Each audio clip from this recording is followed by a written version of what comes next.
Hey, welcome back to 65 Drums. My name's Justin. So if you didn't know, Roland and Alesis have been in a quiet legal battle for a long time. Or more accurately, Roland and InMusicBrands Inc. That's the parent company that owns Alesis.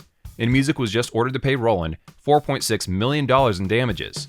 Why? For infringing on Roland's electronic drum patents during the 2010s. Now you might be wondering, why should you even care? One big corporation is suing another big corporation and money changed hands. Happens every day. Well, these things matter because it directly affects drum prices. When a company patents a type of electronic drum material or technology, depending on the country, it will last for about 20 years. If a company can defend the patent, this allows that company to charge higher prices because everybody wants that feature and no one else can make it. That's actually the intention of patents in the first place, to reward innovation. But as previously mentioned by the founder of Boom Theory, a patent is only as good as your ability to defend it. In this video, we're going to cover this particular lawsuit and the patents that it revolves around. But we're also going to cover other questions you might have, like, did Roland actually invent mesh heads or positional sensing? And the history of Roland suing drum companies in the past. Now, before we go any farther, just keep in mind, I am not a lawyer. I'll do my best to explain the courtroom shenanigans, but just because I have the patents in front of me doesn't mean I, or even you, have the training to accurately interpret them. So take all of my legal explanations and opinions with a grain of salt. Also, the people that really know what went down in private meetings, those people are going to keep that information to themselves. So I have to work off more publicly available information. Links to my sources will be in the description below, so you can check them out yourself. Let's start with a basic timeline. According to an article from 5mag.net, it looks like Roland sent InMusicBrands, the parent company of Alesis, a letter of potential infringement back in 2011. Now this made me curious, so I went back to my notes to see what came out that year. I see a revamped DM10 Studio kit and a DM10X. Which seems kind of basic now, but that drum set was very exciting when it first came out. There were also cheaper drum sets, like the DM8 Pro, the DM8 USB kit, the Perk Pad, the Performance Pad Pro, and the DM6 Session kit. Back in 2011, Alesis only made rubber or dampened acoustic head drum sets. Nothing mesh related yet. So my guess is that Roland was upset about something else. Now skipping forward to 2015, Roland sent a cease and desist letter to InMusic. I noticed that this lines up with the release of the DM10 Studio Mesh Kit. So basically that same DM10 kit we talked about earlier, but now with mesh heads. I also saw a promo video for the DM dock in September of 2014, and I believe I see mesh heads on there too. So it's pretty clear that Roland didn't like that Alesis was putting mesh heads on their drum sets. The next year, things escalated again. On August 19, 2016, Roland sued InMusic for infringing on their electronic drum and cymbal patents. More importantly, 2016 lines up with the announcement of the Alesis Strike Pro. The hype around that drum set was intense. All of a sudden, we had a potential TD30 killer on our hands for a third of the price, complete with metallic-looking cymbals, which would later be dropped. But it wasn't just the strike. According to 5mag.net, Roland was also upset about a whole pile of other components and drum sets shown on screen. Moving forward 1 year, in 2017, InMusic turned around and sued Roland for infringing on their electronic drum patents. According to DigitalDrummer.com, InMusic was upset about the Roland digital snare, the digital ride, and the KD822. Although it's probably fair to say that InMusic likely would not have sued Roland if Roland had not sued them. But now we move forward to 2022. That's where we got this statement from Roland.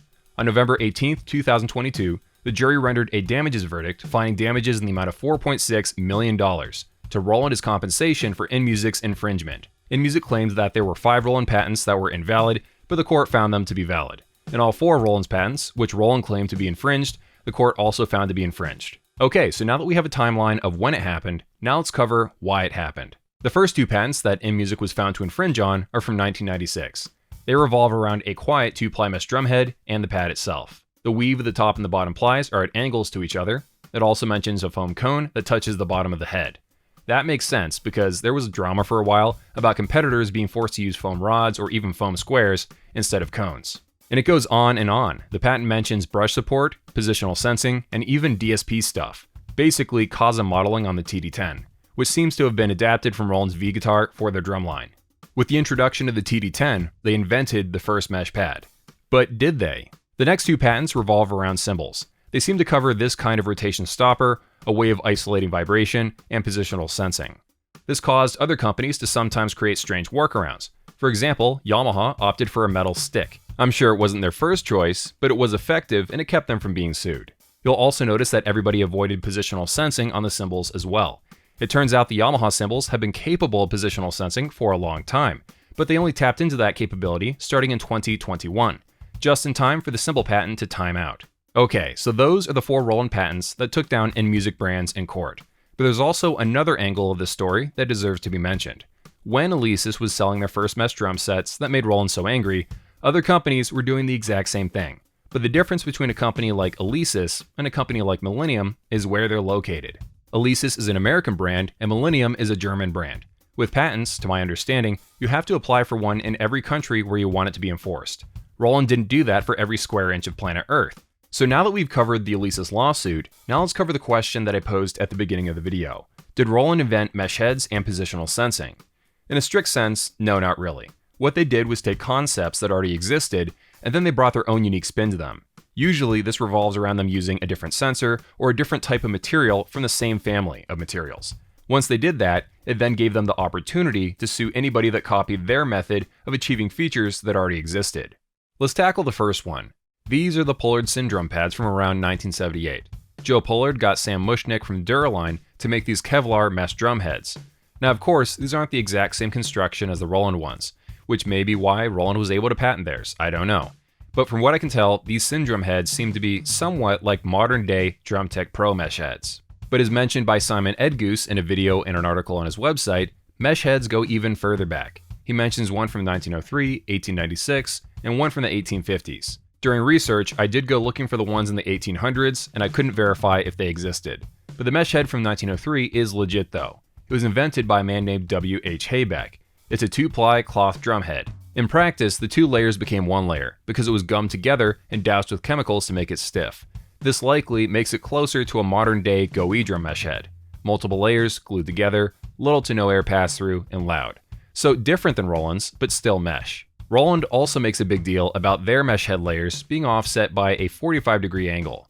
But even placing 2 layers so the weave was at an angle to add strength or whatever, that was specifically mentioned in the 1903 patent. The warp and weft threads of the 2 thicknesses of cloth are arranged at an angle to each other, whereby the head is materially strengthened. Now, despite everything I just said, the Roland mesh heads were still unique. If we already had breathable, synthetic 2-ply mesh heads this entire time, we would have been using them on eDrums since the first commercial stuff that came out in 1973. It's the exact combination of characteristics that made Roland mesh heads feel like it was a brand new concept, and actually make them usable. The Roland ones were breathable, synthetic mesh, in 2 layers that triggered well and remained quiet. Add in positional sensing, a partnership with Remo, and some solid marketing. Now you had a drum head material that got people excited and felt like it was brand new. That right there. It's just the most amazing thing I've ever seen. But how exactly did that mesh head patent play out in the real world? Well, that's complicated, but here's how a sales manager from Pintech understood the situation back in 2010. Basically, anybody could make and sell mesh heads no problem, but if you wanted to sell a drum set that came with mesh heads on it, that was a no-go.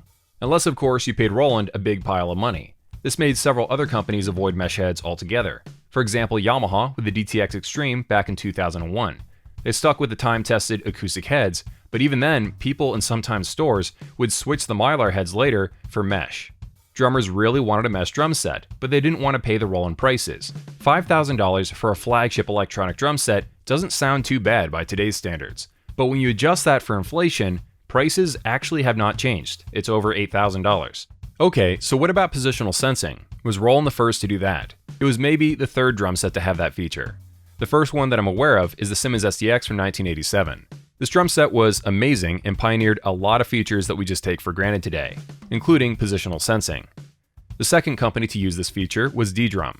They had it on the Ddrum 3, the 4, and finally the 4SE. Ddrum didn't use CC to show position via MIDI. Instead, they gave you up to 8 different MIDI notes for the head zone. They also recorded different samples in the module for center and edge hits. So these sounds would then crossfade between them as you shifted from here to there. So next up, was Roland the first to sell drums that used a center-mounted foam cone? Yes, in this case I do think Roland did that first. It's hard to say with certainty because I haven't taken apart every electronic drum pad ever made before 1996, but the most common design was this: a plastic shell, little foam feet, a plywood board, a piezo, and a large foam pad that provided dampening for the acoustic drum head. Roland was using materials that everyone else already had on hand, but the way they organized and put it all together was unique. So all of this talk about Roland suing InMusicBrands and the details of this wouldn't be complete without covering all the other drum companies Roland has sued in the past, which they've kind of become famous for in the eDrum industry. Roland sued Heart Dynamics in 2002. The exact information is behind a paywall, but it's well known in the industry that it revolved around mesh heads. You're probably not surprised to hear Roland won this lawsuit too. Now, in case you haven't heard of Heart Dynamics, that probably means you weren't playing electronic drums in the 90s and early 2000s. Heart Dynamics was founded in 1989, so they go way back. These drums were used by Rick Allen of Def Leppard, Tommy Lee, Carter Buford, and a bunch of other famous drummers too. They initially used acoustic drum heads in the 80s and the 90s before switching to mesh after Roland came out with the TD-10. My understanding is that they had to pay some sort of fee to Roland whenever they sold a mesh drum head, or possibly a blanket fee. Again, we don't know the specifics of these deals. Another company that went to court was Weirgus, or however you pronounce this name. This was a much smaller company based in Little Rock, Arkansas. From what I'm hearing, they initially showed off versions of their drum set with Aquarian acoustic drum heads, but then they decided to tempt fate by switching over to mesh. Apparently, they either didn't know about the Heart Dynamics lawsuit, or they just didn't care. So Roland sued Weirgus, or however you pronounce that name, and they lost. A less dramatic example of Roland's iron grip over mesh heads was Mark Drum. They initially came out in 2012, and they showed off mesh drum heads. They seemed to be very competitive with surprisingly good sounds for the time. I don't think that Roland actually sued Mark Drum formally, but it's easy to guess they probably sent them a cease and desist letter. Now, Mark Drum did their best to try to pivot over to rubber heads instead of mesh, but I guess no one was interested, and that's the last that we ever heard of them. Okay, so I've given you a lot of facts in this video, but now let's zoom out to the bigger picture. Here are some conclusions I've come to after doing the research. InMusic was probably destined to lose this lawsuit the moment it was filed. Roland had already sued multiple companies over mesh heads, and they won every time. But the funny thing is, InMusic may have still come ahead. $4.6 million is a lot of money, but Alesis sold so many drum sets during this time, the lawsuit had the chance of paying for itself, depending on the numbers. It gave them the added benefit of also getting a head start. While Guitar Center was waiting on the sidelines for the patent to time out, Alesis was putting in reps. Now, of course, Medley was the one actually making the electronic drums, to my knowledge, but they were still using Alesis' trigger design, which they had a patent on. And it looks like they needed the practice because of that nightmare of a launch they had with the Alesis Strike Pro. Which brings me to my next thought. If the entire industry acted like Roland, patenting every tiny little thing and then running around suing everybody constantly, it would be utter chaos. You'll notice that the inventor of the first rubber pad didn't lock everybody out for 20 years. Impact Percussion wasn't over here demanding royalties from everybody. The inventor of the cymbal choke strip didn't bring the entire cymbal industry to its knees for 2 decades. And Simmons did positional sensing first, but they didn't bring Ddrum to court when they tried it a few years later. But of course, to steelman the situation, it wasn't all sunshine and rainbows. There were times when small electronic drum companies wanted to sue big corporations, but they just didn't have the money to. That's a story for another day. And when you start thinking about drums in legal terms, all of a sudden the entire industry starts to make a bit more sense. For example, this DW buyout that just happened. I think that Roland really wanted the DWE wireless drum patents. So the next frontier of electronic drum lawsuits may come from companies trying to make cheaper wireless electronic drums and then getting sued by Roland. That's just a guess. We'll have to wait and see what happens. Thank you so much for watching all the way to the end. I really appreciate it. Have an awesome day, and I'll see you all in a few.